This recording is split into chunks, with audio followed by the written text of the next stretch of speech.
snow is deadening all of the sound. There's no cars about, there's no people about. That's what this period kind of feels like for me, and that's my favourite part.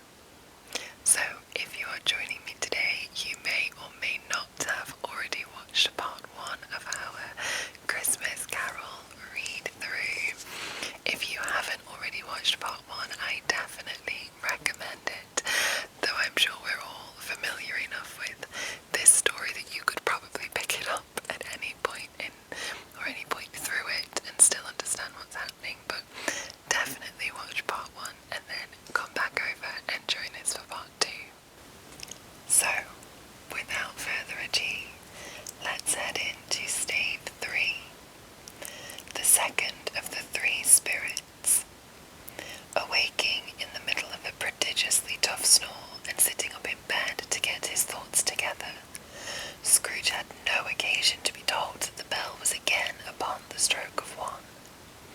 He felt that he was restored to consciousness in the right nick of time, for the especial purpose of holding a conference with the second messenger, dispatched to him through Jacob Marley's intervention. But finding that he turned uncomfortably cold when he began to wonder which of his curtains this new spectre would draw back, he put them every one aside with his own hands, and lying down again established a sharp lookout all round the bed. For he wished to challenge the spirit on the moment of its appearance, and did not wish to be taken by surprise and made nervous.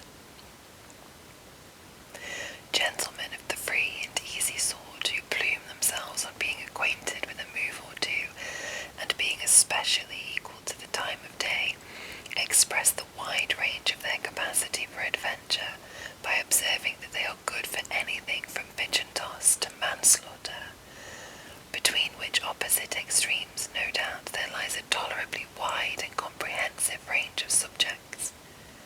Without venturing for Scrooge quite as hardly as this, I don't mind calling on you to believe that he was ready for a good, broad field of strange experiences, and that nothing between a baby and a rhinoceros would have astonished him very much. Now, being prepared for almost anything, he was not by any means prepared for nothing, and consequently, when the bell struck 1 and no shape appeared, he was taken with a violent fit of trembling. 5 minutes, 10 minutes, a quarter of an hour went by, yet nothing came. All this time he lay upon his bed, the very core and centre of a blaze of ruddy light, which streamed upon it when the clock proclaimed the hour, and which, being only light, was more alarming than a dozen ghosts, as he was powerless to make out what it meant or would be at, and was sometimes apprehensive that he might be at that very moment an interesting case of spontaneous combustion, without having the consolation of knowing it. At last, however, he began to think, as you or I would have thought at first, for it is always the person not in the predicament who knows what ought to have been done in it, and would unquestionably have done it too.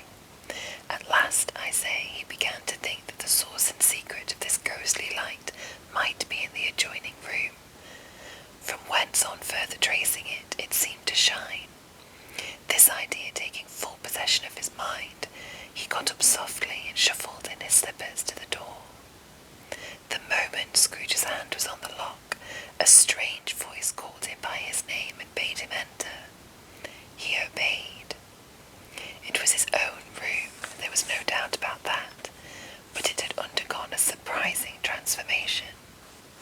The walls and ceiling were so hung with living green that it looked a perfect grove, from every part of which bright gleaming berries glistened. The crisp leaves of holly, mistletoe, and ivy reflected back the light, as if so many little mirrors had been scattered there, and such a mighty blaze went roaring up the chimney, as that dull petrification of a hearth had never known in Scrooge's time, or Marley's, or for many and many a winter season gone. Heaped up upon the floor, to form a kind of throne, were turkeys, geese, game, poultry, brawn, great joints of meat, sucking pigs, long wreaths of sausage mince pies, plum puddings, barrels of oysters, red-hot chestnuts, cherry-cheeked apples, juicy oranges, luscious pears, immense 12th cakes, and seething bowls of punch that made the chamber dim with their delicious steam. In easy state upon this couch there sat a jolly giant, glorious to see, who bore a glowing torch, in shape not unlike Plenty's horn, and held it up, high up, to shed its light on Scrooge as he came peeping round the door. "Come in," exclaimed the ghost, "come in, and know me better, man." Scrooge entered timidly and hung his head before this spirit. He was not the dogged Scrooge he had been, and though his eyes were clear and kind, he did not like to meet them. "I am the ghost of Christmas present," said the spirit. "Look upon me." Scrooge reverently did so. It was clothed in one simple deep green robe or mantle, bordered with white fur. This garment hung so loosely on the figure that its capacious breast was bare, as if disdaining to be warded or concealed by any artifice. Its feet, observably beneath the ample folds of the garment, were also bare, and on its head it wore no other covering than a holly wreath set here and there with shining icicles. Its dark brown curls were long and free as its genial face, its sparkling eye, its open hand, its cheery voice, its unconstrained demeanour, and its joyful air. Girded round its middle was an antique scabbard, but no sword was in it, and the ancient sheath was eaten up with rust. "You have never seen the like of me before," exclaimed the spirit. "Never," Scrooge made answer to it. "I've never walked forth with the younger members of my family, meaning, for I am very young, my elder brothers born in these later years," pursued the phantom. "I don't think I have," said Scrooge. "I am afraid I have not. Have you had many brothers, spirit?" "More than 1800, said the ghost. "A tremendous family to provide for," muttered Scrooge. The ghost of Christmas present rose. "Spirit," said Scrooge submissively, "conduct me where you will. I went forth last night on compulsion, and I learned a lesson which is working now. Tonight, if you have aught to teach me, let me profit by it." "Touch my robe." Scrooge did as he was told and held it fast. Holly, mistletoe, red berries, ivy, turkeys, geese, game, poultry, prawn, meat, pigs, sausages, oysters, pies, puddings, fruit, and punch all vanished instantly. So did the room, the fire, the ruddy glow, the hour of night, and they stood in the city streets on Christmas morning, where, for the weather was severe, the people made a rough but brisk and not unpleasant kind of music, in scraping the snow from the pavement in front of their dwellings, and from the tops of their houses, whence it was mad delight to the boys to see it come plumbing down into the road below, and splitting into artificial little snowstorms.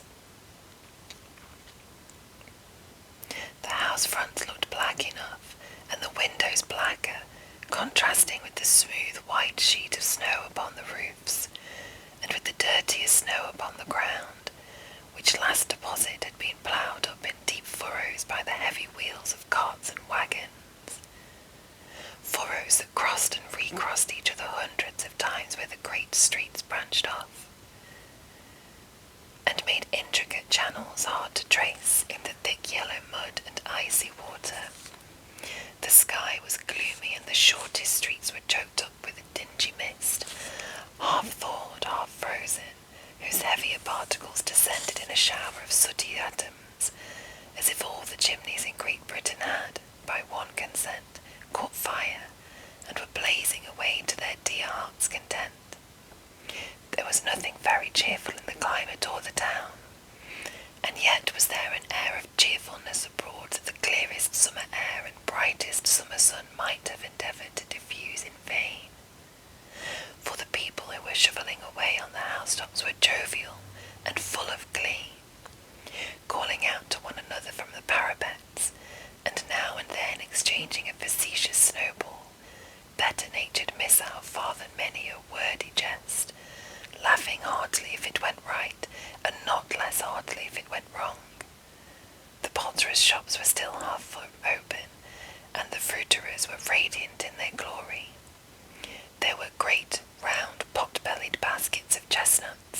shaped like the waistcoats of jolly old gentlemen, lolling at the doors and tumbling out into the street in their apoplectic opulence. There were ruddy, brown-faced, broad-girthed Spanish onions, shining in the fatness of their growth like Spanish friars, and winking from their shelves in wanton slyness at the girls as they went by, and glanced demurely at the hung-up mistletoe. There were pears and apples clustered high in blooming pyramids. There were bunches of grapes made in the shopkeeper's benevolence to dangle from conspicuous hooks that people's mouths might water gratis as they passed. There were piles of filberts, mossy and brown, recalling in their fragrance ancient walks among the woods, and pleasant shufflings ankle-deep through withered leaves. There were Norfolk biffins, squab and swarthy, setting off the yellow of the oranges and lemons, and in the great compactness of their juicy persons, urgently entreating and beseeching to be carried home in paper bags and eaten after dinner. The very gold and silver fish set forth among these choice fruits in a bowl, though members of a dull and stagnant-blooded race, appeared to know that there was something going on, and, to a fish, went gasping round and round their little world in slow and passionless excitement. The grocers, oh, the grocers! Nearly closed with perhaps 2 shutters down or 1, but through those gaps such glimpses! It was not alone that the scales descended on the counter made a merry sound, or that the twine and roller parted company so briskly, or that the canisters were rattled up and down like juggling tricks, or even that the blended scents of tea and coffee were so grateful to the nose, or even that the raisins were so plentiful and rare, the almonds so extremely white, the sticks of cinnamon so long and straight to other spices so delicious, the candied fruit so caked and spotted with malt and sugar as to make the coldest lookers-on feel faint, and subsequently bilious. Nor was it that the figs were moist and pulpy, or that the French plums blushed in modest tartness from their highly decorated boxes, or that everything good was to eat and in its Christmas dress, but the customers were all so hurried and so eager in the hopeful promise of the day that they tumbled up against each other at the door, crashing their wicker baskets wildly, and left their purchases upon the counter, and came running back to fetch them, and committed hundreds of the like mistakes, in the best humour possible, while the grocer and his people were so frank and fresh that the polished hearts with which they fastened their aprons behind might have been their own, worn outside for general inspection, and for Christmas doors to peck at if they chose. But soon the steeples called good people all, to church and chapel, and away they came, flocking through the streets in their best clothes and with their gayest faces, and at the same time there emerged from scores of by-streets, lanes, and nameless turnings, innumerable people, carrying their dinners to the bakers' shops. The sight of these poor revellers appeared to interest the spirit very much, for he stood with Scrooge beside him in a baker's doorway, and taking off the covers as their bearers passed, sprinkled incense on their dinners from his torch, and it was a very uncommon kind of torch, for once or twice when they were angry words between some dinner carriers, who had jostled with each other, he shed a few drops of water on them from it, and their good humour was restored directly. For they said it was a shame to quarrel upon Christmas Day, and so it was. God love it, so it was. In time the bells ceased and the bakers were shut up, and yet there was a genial shadowing forth of all these dinners, and the progress of their cooking, in the thawed blotch of wet above each baker's oven, where the pavement smoked as if its stones were cooking too. "Is there a peculiar flavour in what you sprinkle from your torch?" asked Scrooge. "There is, my own." "Would it apply to any kind of dinner on this day?" asked Scrooge. "To any kindly given, to a poor one most." "Why to a poor one most?" asked Scrooge. "Because it needs it most." said Scrooge after a moment's thought. "I wonder you, of all the beings in the many worlds about us, should desire to cramp these people's opportunities of innocent enjoyment." "I!" cried the spirit. "You would deprive them of their means of dining every 7th day, often the only day on which they can be said to dine at all," said Scrooge. "Wouldn't you?" "I!" cried the spirit. "You seek to close these places on the 7th day," said Scrooge, "and it comes to the same thing." "I seek!" exclaimed the spirit. "Forgive me if I am wrong. It has been done in your name, or at least in that of your family," said Scrooge.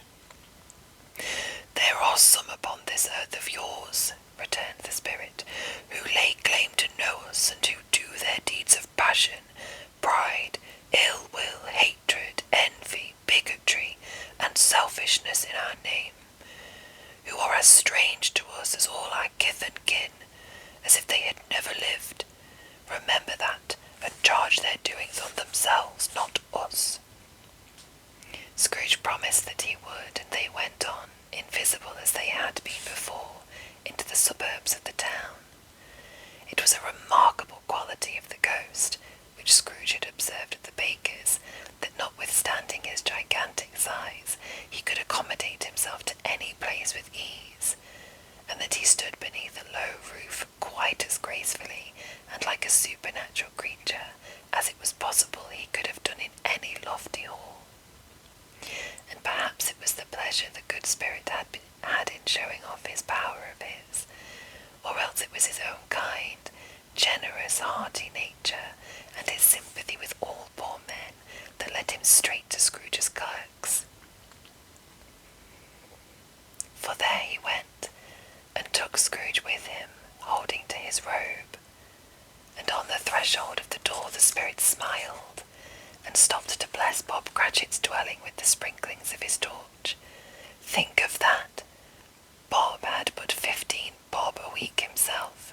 He pocketed on Saturdays but 15 copies of his Christian name, and yet the ghost of Christmas present blessed his 4-roomed house. Then up rose Mrs. Cratchit, Cratchit's wife, dressed out but poorly in a twice-turned gown, but brave in ribbons which are cheap and make a goodly show for 6pence, and she laid the cloth, assisted by Belinda Cratchit, second of her daughters, also brave in ribbons, while Master Peter Cratchit plunged a fork into the saucepan of potatoes, and getting the corners of his monstrous shirt collar, Bob's private property conferred upon his son and heir in honour of the day, into his mouth, rejoiced to find himself so gallantly attired, and yearned to show his linen in the fashionable parks. And now 2 smaller Cratchits, boy and girl, came tearing in, screaming that outside the baker's they had smelt the goose, and known it for their own, and basking in luxurious thoughts of sage and onion. These young Cratchits danced about the table and exalted Master Peter Cratchit to the skies, while he, not proud, although his collars nearly choked him, blew the fire until the slow potatoes bubbling up knocked proudly at the saucepan lid to be let out and peeled. "What has ever got your precious father, then?"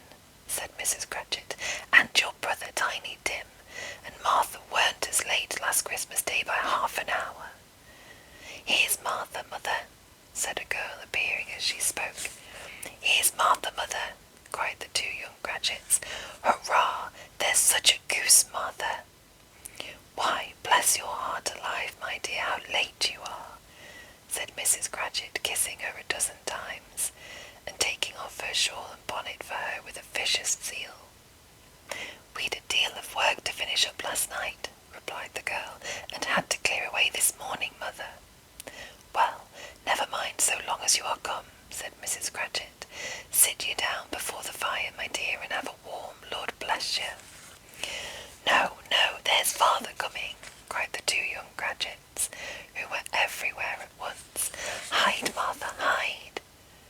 So Martha hid herself, and in came little Bob the father, with at least 3 feet of comforter exclusive of the fringe hanging down before him, and his threadbare clothes darned up and brushed to look seasonable, and his shoulder.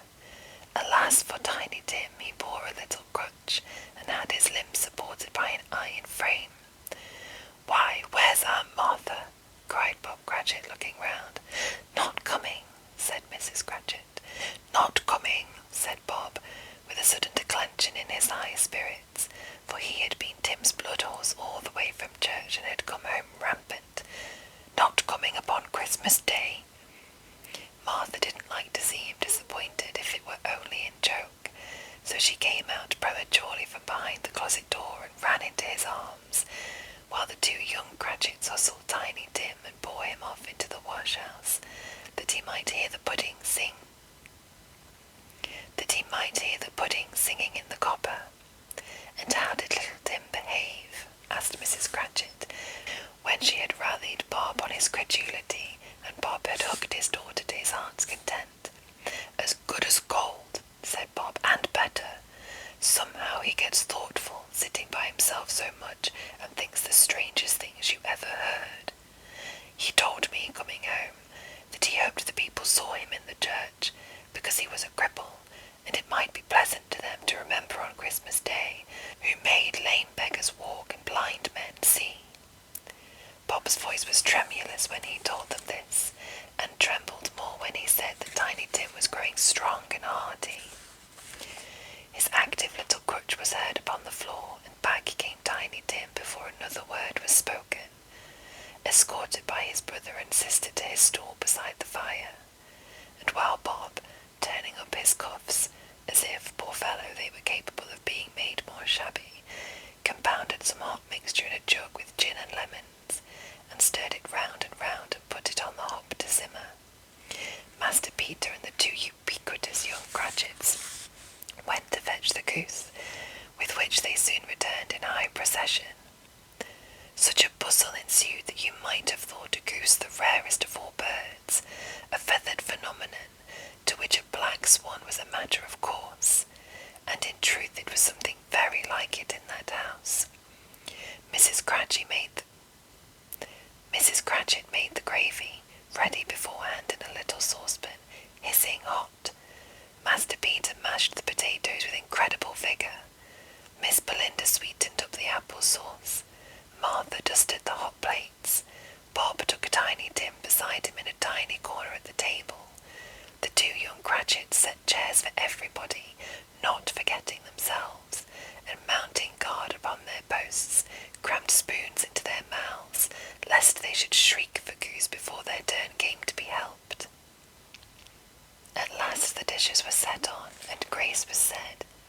It was succeeded by a breathless pause, as Mrs. Cratchit, looking slowly all along the carving knife, prepared to plunge it in the breast.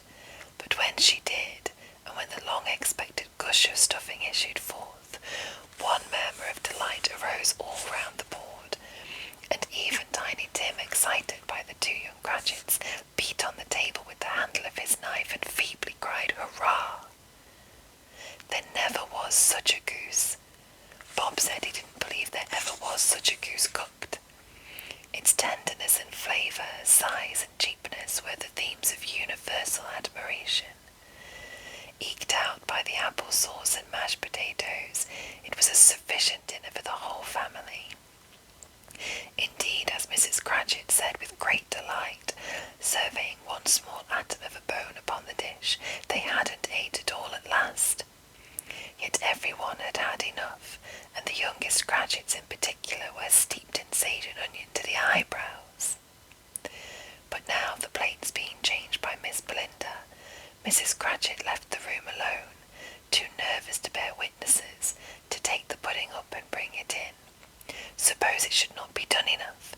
Suppose it should break in turning out? Suppose somebody should have got over the wall of the backyard and stolen it, while they were merry with the goose? A supposition at which the two young Cratchits became livid. All sorts of horrors were supposed. Hallo! A great deal of steam. The pudding was out of the copper. A smell like a washing day. That was the cloth.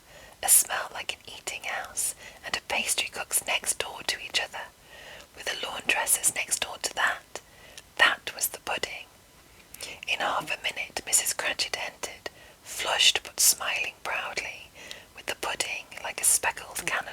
so hard and firm, blazing in half of a quartern of ignited brandy, and bedight with Christmas holly stuck into the top. "Oh, a wonderful pudding," Bob Cratchit said, and calmly too that he regarded it as the greatest success achieved by Mrs. Cratchit since their marriage. Mrs. Cratchit said that now the weight was off her mind, she would confess she had had her doubts about the quantity of flour. Everybody had something to say about it, but nobody said or thought it was at all a small pudding for a large family. It would have been flat heresy to do so. Any Cratchit would have blushed to hint at such a thing. At last the dinner was all done. The cloth was cleared, the hearth swept, and the fire made up. The compound in the jug being tasted and considered perfect, apples and oranges were put upon the table, and a shovelful of chestnuts on the fire. Then all the Cratchit family drew round the hearth, in what Bob Cratchit called a circle, meaning half a one, and at Bob Cratchit's elbow stood the family display of glass, 2 tumblers and a custard cup without a handle. These held the hot stuff from the jug, however, as well as golden goblets would have done, and Bob served it out with beaming looks while the chestnuts on the fire sputtered and crackled noisily. Then Bob proposed, "A Merry Christmas to us all, my dears, God bless us," which all the family re-echoed. "God bless us, every one," said Tiny Tim, the last of all. He sat very close to his father's side upon his little stool. Bob held his withered little hand in his, as if he loved the child and wished to keep him by his side, and dreaded that he might be taken from him. "Spirit," said Scrooge, with an interest he had never felt before, "tell me if Tiny Tim will live." "I see a vacant seat," replied the ghost, "in the poor chimney corner, and a crutch without an owner, carefully preserved. If these shadows remain unaltered by the future, the child will die." "No, no," said Scrooge. "Oh no, kind spirit, say he will be spared." "If these shadows remain unaltered by the future, none other of my race," returned the ghost, "will find him here." "What then? If he be like to die, he had better do it, and decrease the surplus population." Scrooge hung his head to hear his own words quoted by the spirit, and was overcome with penitence and grief. "Man," said the ghost, "if man you be in heart, not adamant, forbear that wicked cant until you have discovered what the surplus is and where it is. Will you decide what men shall live, what men shall die?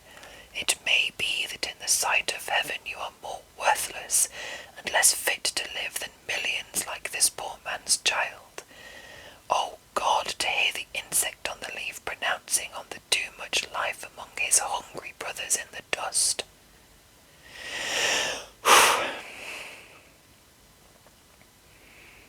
Scrooge bent before the ghost's rebuke, and trembling cast his eyes upon the ground, but he raised them speedily on hearing his own name. "Mr. Scrooge," said Bob, "I'll give you Mr. Scrooge, the founder of the feast." "The founder of the feast, indeed!" cried Mrs. Cratchit, reddening. "I wish I had him here. I'd give him a piece of my mind to feast upon, and I hope he'd have a good appetite for it." "My dear," said Bob, "the children, Christmas Day." "It should be Christmas Day, I am sure," said she, "on which one drinks the health of such an odious, stingy, hard, unfeeling man as Mr. Scrooge. You know he is Robert. Nobody knows it better than you do, poor fellow." "My dear," said Bob, smiled, and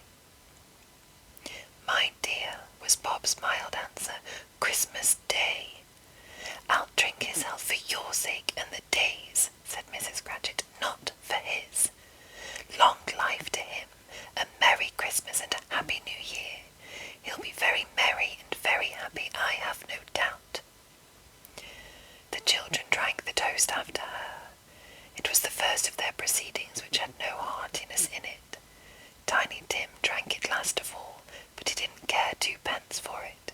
Scrooge was the ogre of the family. The mention of his name cast a dark shadow on the party, which was not dispelled for full 5 minutes.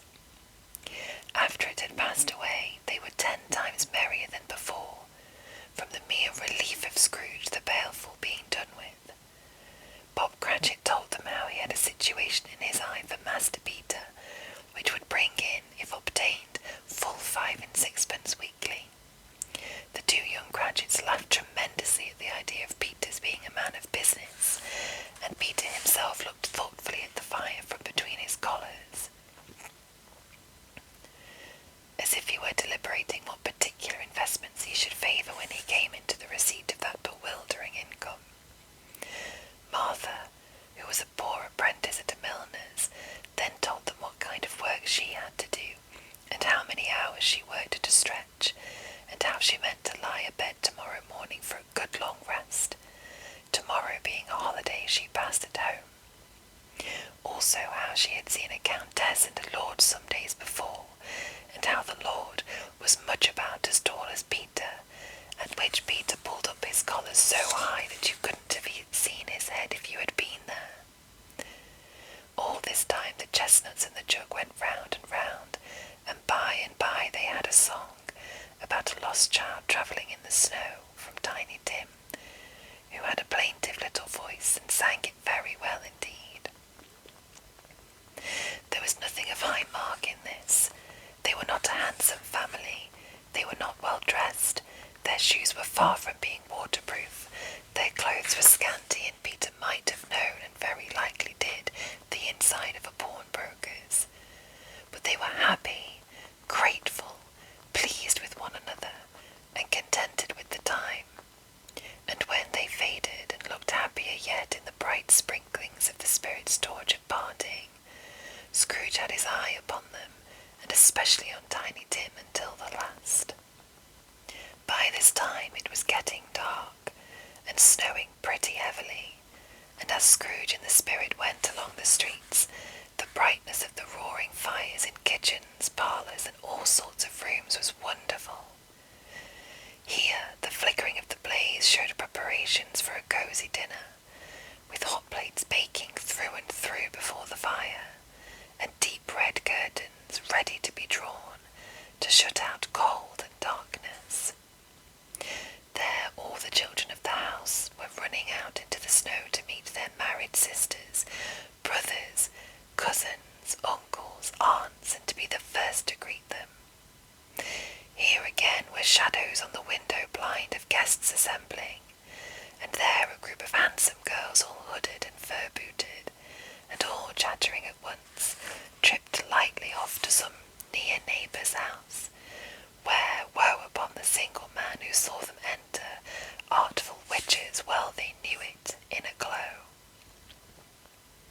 But if you had judged from the numbers of people on their way to friendly gatherings, you might have thought that no one was at home to give them welcome when they got there, instead of every house expecting company, and piling up its fires half chimney high.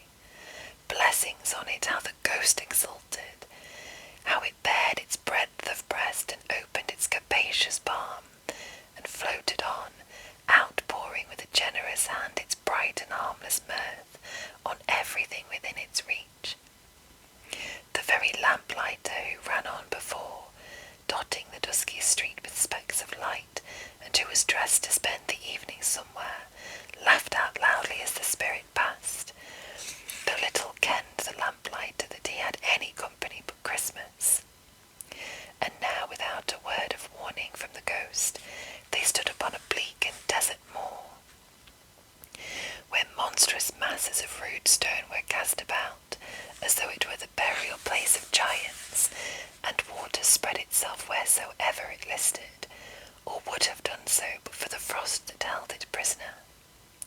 And nothing grew but moss and furze and coarse rank grass.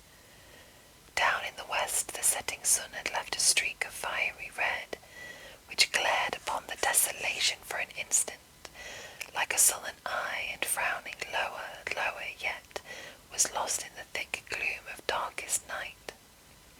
"What place is this?" asked Scrooge. "A place place where miners live, who labour in the bowels of the earth," returned the spirit. "But they know me. See!" A light shone from the window of a hut, and swiftly they advanced towards it. Passing through the wall of mud and stone, they found a cheerful company assembled round a glowing fire. An old, old man and woman, with their children and their children's children, and another generation beyond that, all decked out gaily in their holiday attire.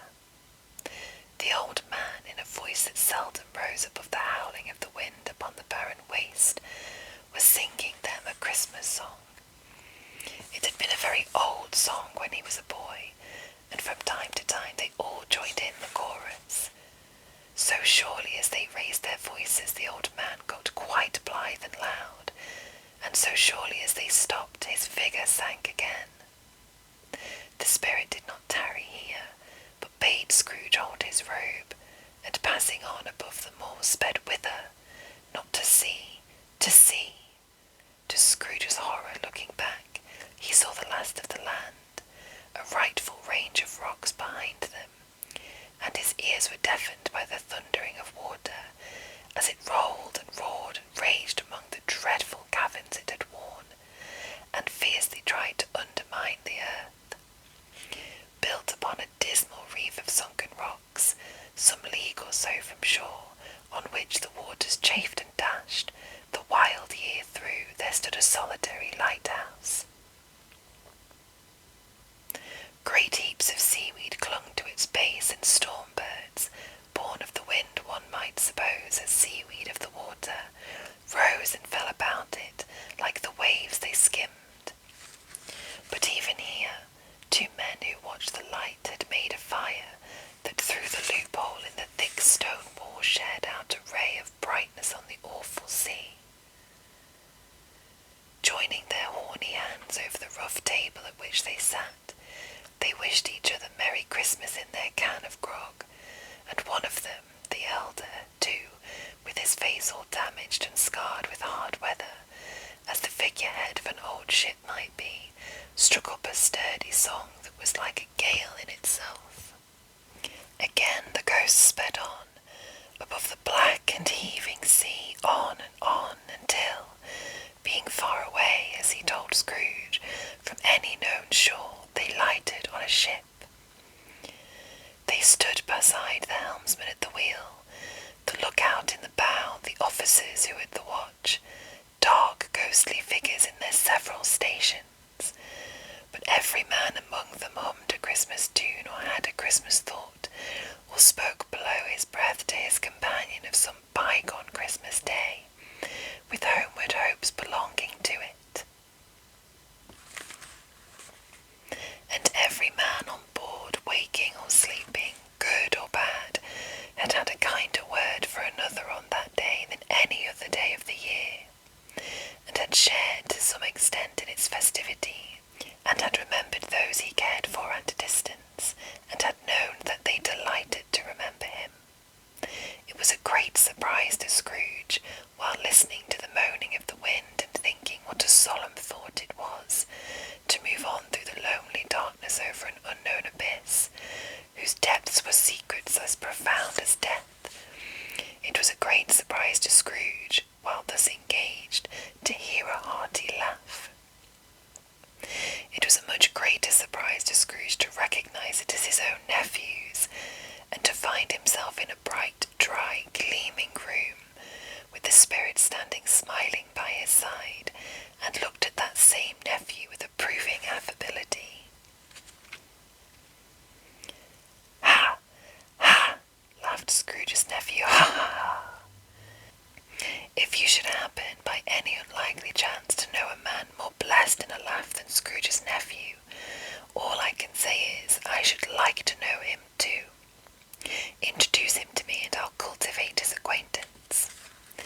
It is a fair, even-handed, noble adjustment of things that while there is infection in disease and sorrow, there is nothing in the world so irresistibly contagious as laughter and good humour." When Scrooge's nephew laughed in this way, holding his sides, rolling his head, and twisting his face into the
must be allowed to have been competent judges, because they had just had dinner, and, with the dessert upon the table, were clustered round the fire by lamplight.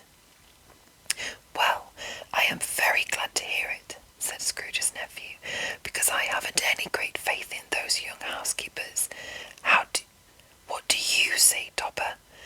Topper had clearly got his eye upon one of Scrooge's niece's sisters, for he answered that a bachelor was a wretched outcast who had no right to express an opinion on the subject. Whereat Scrooge's niece's sister, the plump one with the lace tucker, not the one with the roses, blushed. "Do go on, Fred," said Scrooge's niece, clapping her hands. "He never finishes what he begins to say. He is such a ridiculous fellow." Scrooge's nephew revelled in another laugh, and as it was impossible to keep the infection off,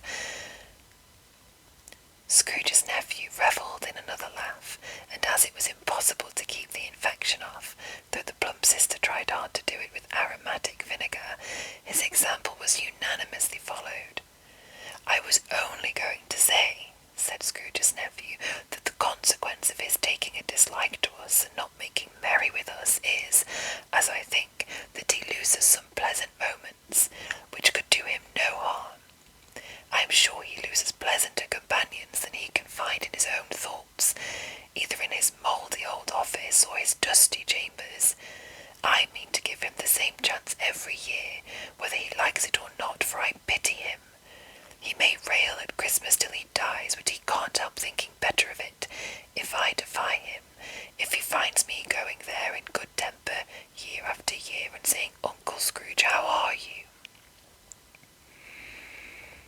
If it only puts him in the vein to leave his poor clerk £50, that's something, and I think I shook him yesterday." It was their turn to laugh now at the notion of him shaking Scrooge.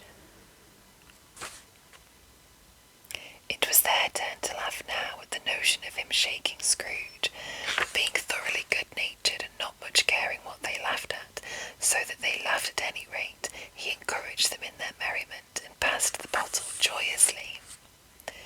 After tea they had some music, for they were a musical family and knew what they were about when they sung a glee or catch, I can assure you, especially Topper, who would growl away in the bass like a good one, and never swell the large veins in his forehead or get red in the face over it. Scrooge's niece played well upon the harp, and played among other tunes a simple little air, a mere nothing, you might learn to whistle it in 2 minutes, which had been familiar to the child who fetched Scrooge from the boarding school, as he had been reminded by the ghost of Christmas past. When this strain of music sounded, all the things that Ghost had shown him came upon his mind. He softened more and more, and thought that if he could have listened to it often, years ago, he might have cultivated the kindness of life for his own happiness with his own hands, without resorting to the sexton's spade that buried Jacob Marley. But they didn't devote the whole evening to music.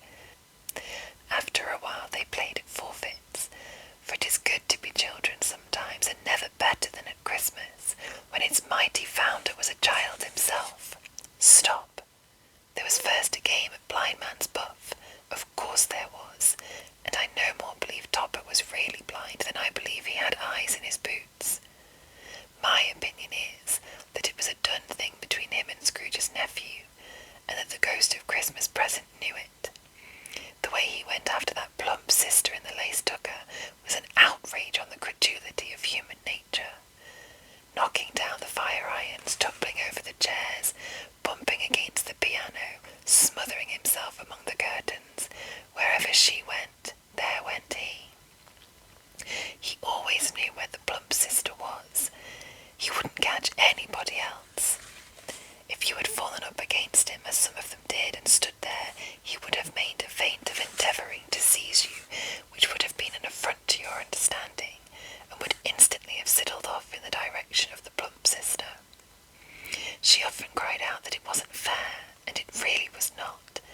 But when at last he caught her, when, in spite of her silken rustlings and her rapid flutterings past him, he got her into a corner whence there was no escape, then his conduct was the most execrable. For his pretending not to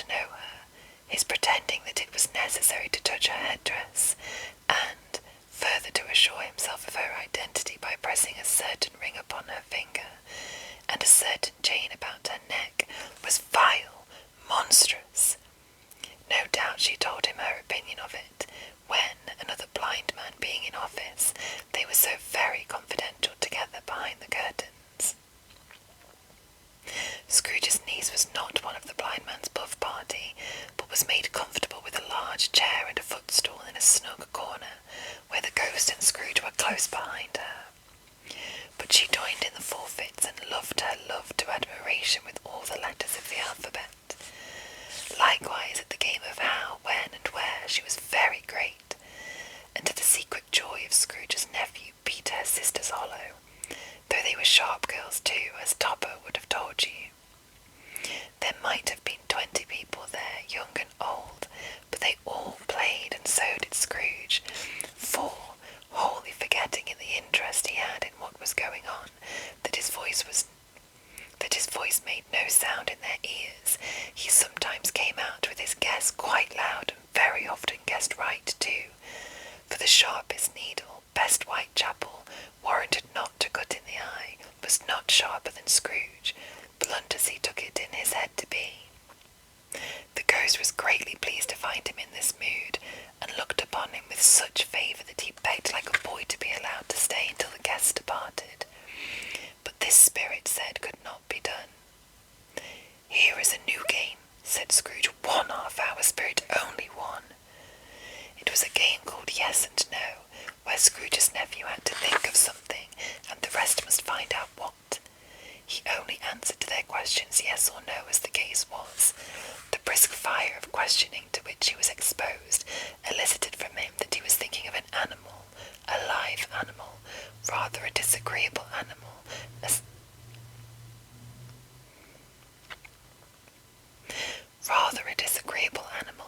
a savage animal, an animal that growled and grunted sometimes, and talked sometimes, and lived in London, and walked about the streets, and wasn't made of, show of, and wasn't led by anybody, and didn't live in a menagerie, and was never killed in a market, and was not a horse, or an ass, or a cow, or a bull, or a dog, or a tiger, or a pig, or a cat, or a bear.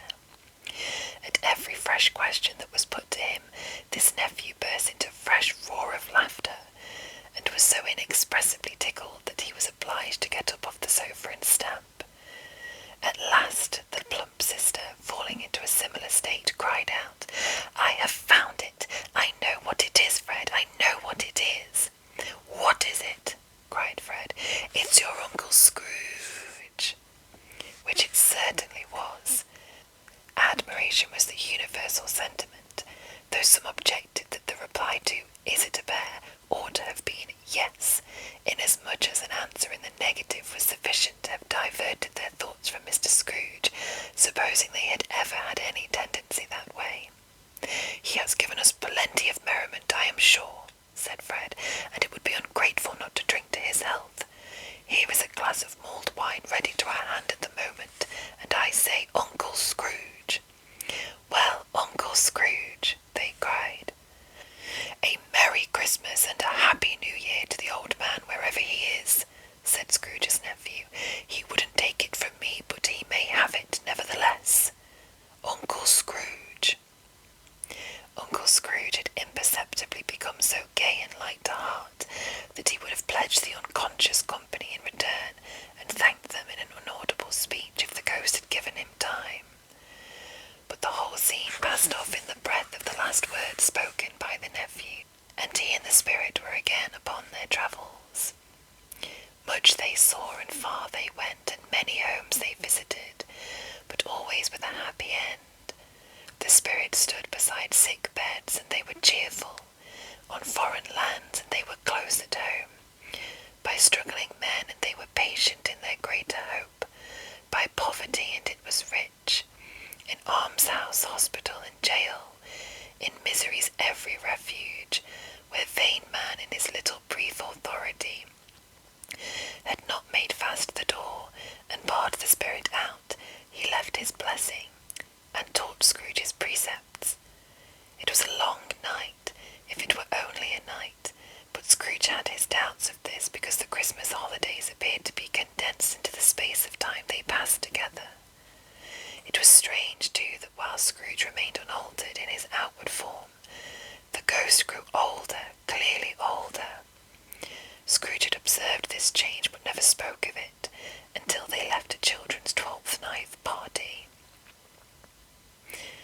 Scrooge had observed this change, but never spoke of it, until they left a children's 12th night party, when, looking at the spirit as they stood together in an open place, he noticed that its hair was grey. "Are spirits' lives so short?" asked Scrooge. "My life upon this globe is very brief," replied the ghost. "It ends tonight." "Tonight!" cried Scrooge. "Tonight at midnight. Hark! The time is drawing near." The chimes were ringing the 11:03 at that moment.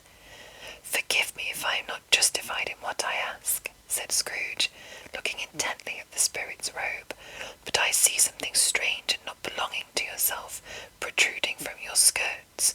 Is it a foot or a claw?" "It might be a claw, for the flesh there is upon it," was the spirit's sorrowful reply. "Look here." From the foldings of its robe it brought 2 children, wretched, abject, frightful, hideous, miserable. They knelt down at its feet and clung upon the outside of its garment. "Oh, man, look here! Look down here!" exclaimed the ghost. They were a boy and girl, yellow, meagre, ragged, scowling, wolfish, but prostrate too in their humility.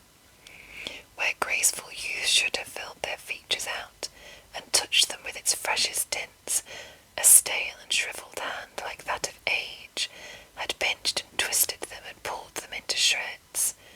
Where angels might have sat enthroned, devils lurked and glared out menacing. No change, no degradation, no perversion of humanity in any grade, through all the mysteries of wonderful creation, has monsters half so horrible and dread. Scrooge started back, appalled. Having them shown to him in this way, he tried to say they were fine children, but the words choked themselves, rather than be parties to a lie of such enormous magnitude. "Spirit, are they yours?" Scrooge could say no more. "They are man's," said the spirit, looking down upon them, "and they cling to me appealing from their fathers. This boy is ignorance, this girl is want. Beware them both and all of their degree, but most of all beware this boy. For on his brow I see that written which is doom, unless the writing be erased. Deny it," said the spirit, stretching out its hand towards the city. "Slander those who tell it ye. Admit it for your factious purpose, and make it worse, and bide the end." "Have they no refuge or resource?" cried Scrooge. Are there no prisons?" said the spirit, turning on him for the last time with his own words. "Are there no workhouses?" The bell struck 12. Scrooge looked about him for the ghost and saw it not. As the last stroke ceased